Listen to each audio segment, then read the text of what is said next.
Hi everyone, it's Trevor the Whingy Pom again. I was actually hoping to post a video every Friday.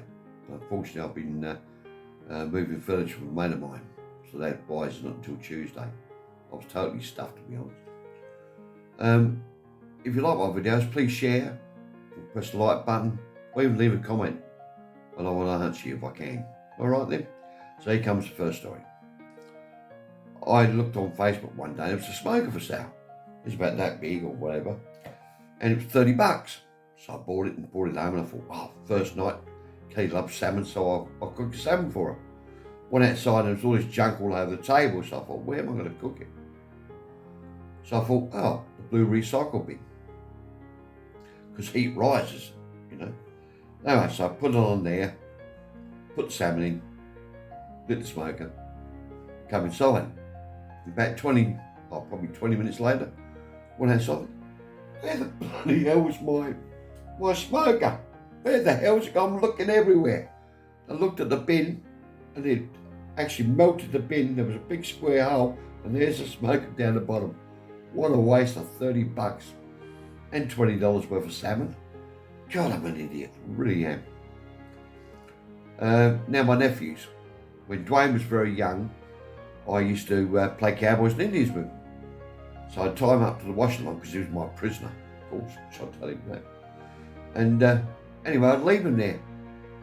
Wouldn't bother untying him. So I'd leave him there for half an hour. Next minute he'd go, oh, Mum, Mum, Mum. So Yvonne would come running out and say, where's that Trevor? Where is he? And I'd be gone. And poor young Warren, I do love you, by the way, Warren, even though I used to do some terrible things to you. One day there, I went down to the shops and bought some lollies, 2 packets, one for him and one for me. I thought, no, I'll put 1 packet away. And I got home and I said to him, oh, you got some lollies, can we share? Yes, Uncle Trevor. Yes, Uncle Trevor. So I said, 1 for you, 1 for me, 1 for you, 1 for me, and I went, oh. I said, I've got no lollies left, Warren. Oh, can I share? Yeah. 1 for me, 1 for you, 1 for me, 1 for you, 1 for me. Next minute, he's only got 1 lolly left. He's going, So I had to pull out the other packet of lollies and give it to him. He's probably traumatised to this day, I'll tell you. I still love you, Warren. I do apologise. I never actually done anything to Brenton, but maybe I should have done it to him too. You never know. At Christmas time, we used to live on John Watson Drive, and we used to have Christmas decorations up every year. It'd take about a week to put them up and a week to put them down. And every Christmas Eve, we used to have a sleigh on top of the roof with reindeer, which Kelly painted, and also a seat for Santa and lights. And Rose and Tony used to come round and they'd have a barbecue tea with us. Then Kelly, Sarah, Terry, and sometimes Yvonne would go out the front and give chops to everybody, like cars driving past. And we used to get like at least 30 people out front, and all the way down Crouch Street cars would be piled up, and also down Bay Road, and they'd come past very slowly. Anyway, this one year, like Tony was up the top there as Santa, and Mrs. Claus turned up, drunk as a skunk. I think she wanted him real bad. He scared the living daylights out of poor Tony. Anyway, he ended up hurting himself, and I think he hurt his shoulder, I think. So he couldn't go up one year, so I went up.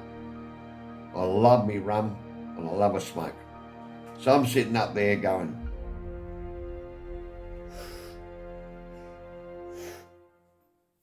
and I'm waving, this little boy's waving to me and said, oh, have you been naughty or nice? I've been nice, Santa.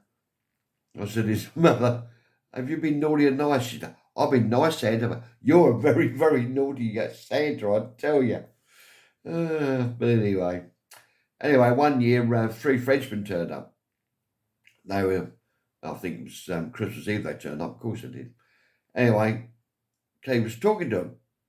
He said, oh, where are you sleeping? I said, oh, in the car. And she shouted up to me, how about we allow these blokes to come sleep at our place? And I absolutely love Christmas. I love Christmas. More and merrier. Of course they can. Anyway, I said, no, we can't do that. We can't do that. We should at least come for Christmas lunch. At least do that. So they turned up, which I was quite surprised at the time. And anyway, one of my old sayings used to be, the English hate the French and the French hate the French. It's only a joke, because my best mate was actually by the name of Chris Borzard, who was born in Paris. Anyway, that day my brother pulled me aside and said, "You're a bloody hypocrite." I said, "What's that, Chris?" And he said, "You hate the French." I just laughed. But anyway, we played celebrity heads. So he put the celebrity head on one of the Frenchmen, and then we had Napoleon Bonaparte on top. Anyway, so I said to him, "I'll make it easier for you." He was a little short guy, and he was French. I was going, "Oh, I don't know what that is." "Oh, I don't know." He said, "Oh," I said to him, "Oh, he's put his hand through his tunic." "Oh, I don't know." By this time, the other two Frenchmen are cracking up. They're laughing. Anyway, so I said, "I'll give you another hint. Last hint.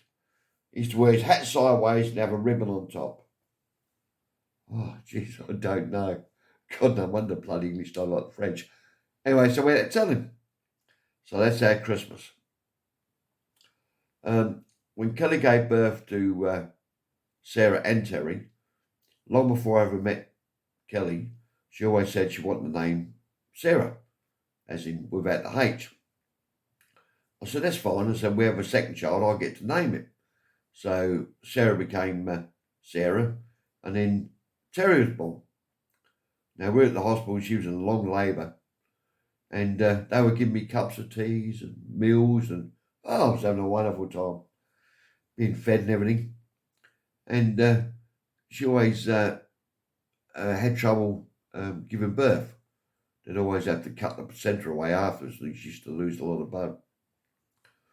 Anyway, she's there for hours and hours, and she's supposed to have her epidural, but she didn't get it in time, so she was in a lot of pain. Anyway, she's laying there going, "Oh, oh, oh," hours.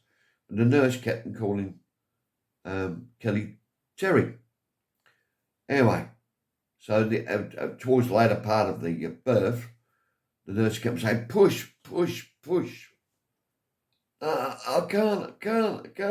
So stupid me turned around and said, "For Christ's sake, Kelly, just bloody push it on a child." Wow, Jesus Christ. First time I ever saw Kelly swear. She said, "Why don't you go and get effed?" Well, oh, better leave this place right now. Anyway, my joke of the day. This old guy gets a phone call from the taxation department. They say you got to come and see one of their workers. And he thinks, "Oh God, what's happened?" So I'll take my lawyer with me. So he took his lawyer with him, sat down with the officer. He said, "What seems to be the problem?" He said, "You've earned hundreds of thousands of dollars." He said, "But they were all bets. I didn't think I had to pay, tax on bets." He said, "Yes, you do." He said, "What sort of bets are they?" We said, "I'll bet you $5,000 I can get my tongue and lick my eye." And the officer thinks, "Oh, that's easy to bet. You can't do that." Okay, so the old guy pulls out his glass eye and licks it and put it back in his eyelid, on his eyebrow, eye socket. He says to him, "I'll give you a chance to get your money back. I bet I can bite me ear." And the taxation officer thinks, "No, he can't do that. Go on, that. He can't do that. It's an impossibility." "All right then, you're on." Anyway, the old guy pulls out his false teeth and bites his ear, puts them back in. So this bloke owes $10,000 now. He said, "Look, I'll give you a chance to actually get your money back and earn $15,000. The taxation bloke says, "All right, what is it?" He said, "I bet I could pee in that bucket for 20 feet. The taxation officer's looking and thinks, "No way in the world he's going to beat that, do that." Anyway, so then the old guy stands on the table, pees all over the table, pees on the chair, pees all over the paperwork, and pees on the carpet. And there's the taxation officer going, "Yeah, I won. He looks and the lawyer's looking really sad. He said, what's the matter with you? Well, he said he bet me $100,000 that he could appear in your office and you'd be happy about it. Well, that's it for today. I love you all. Stay safe. And we'll catch you next time, hopefully Friday. All right, bye.